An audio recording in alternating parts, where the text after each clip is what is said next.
Tobit 11. Sa nagkaduol na sila sa syudad sa Keserin, dool sa Ninibe, miingon si Rafael, Tobias, nasayod ikaw sa kahimtang sa imong amahan sa atong pagtalikod kaniya. Kinahanglang muuna kita sa imong asawa ug andamon ta ang balay sa dili pa sila moabot. Ayaw gayud kalimot sa pagdala sa abdo sa isda. Busa miuna sila ug ang iro ni Tobias midagan kuyog kanila. Niining tungora si Ana naglingkod apin sa dalan nga nagpaabot sa iyang anak. Sa wala madugay nakita niya siya nga nagkaduol o gitawag niya si Tobit. Tanawa ani Ana ang atong anak ug kuyog kaniya ang iyang higala. Sa wala pa sila mahiabot kang Tobit, si Rafael miingon kang Tobias, ang imong amahan makakita pag-usab.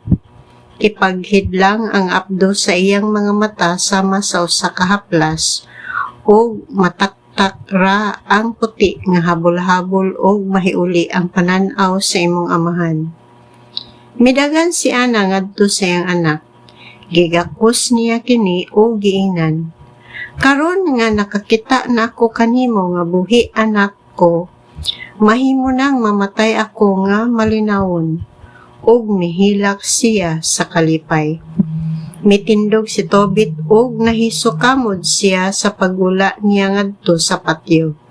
Si Tobias miduol kaniya nga nagbitbit sa abdo sa isda. Iyang gihuyop ang mga mata sa iyang amahan o gigunitan aron malig-on. Miingon siya, ayaw na karon kaguol amahan.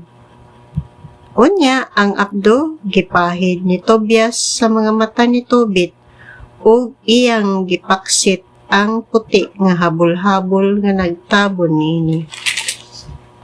Migakwas si Tobit sa liog ni Tobias ug mihilak sa kalipay.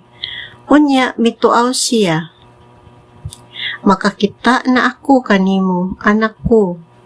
Dalaygon ang Dios. Dalaygon siya tungod sa iyang kahalangdon. Dalaygon ang tanan niyang balaang mga anghel. Padayunon unta niya ang pagpanalangin kanato. Dalaygon ang tanan niyang mga anghel hangtod sa kahungturan.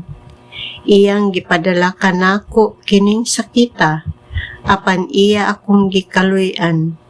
Karon makakita na ako kang Tobias nga akong anak.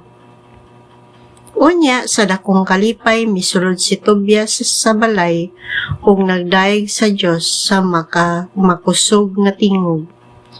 Gisuginla niya ang iyang amahan sa kalampusan niya nga dili lamang sa lapi ang dadalin niya kundili nakapangasawa pa gyud siya sa anak ni Raguel nga si Sara.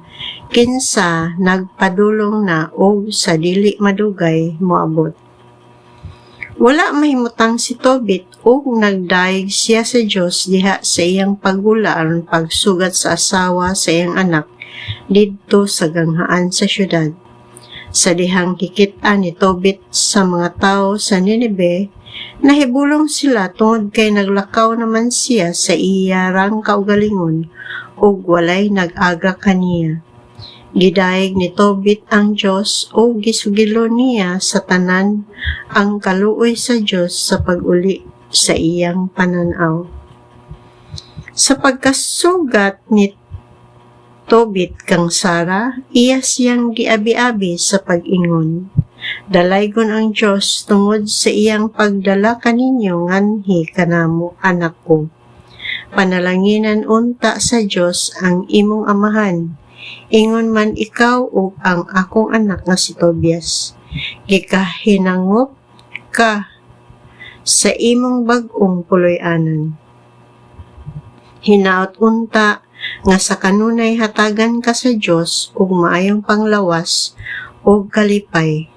Dayon anak ko, mao kadto ang usa ka adlaw sa dakong kalipay alang sa tanang mga Hudiyo sa Nineve. Ang mga pag-umangko ni Tobit nga si Ahikar ug si Nadab miabot aron pagpakig-ambit sa kalipay ni Tobit, ug ang kaminyoon ni Tobias gisaulog nila pinaagi sa dakong kumbira sulod sa 7 ka adlaw.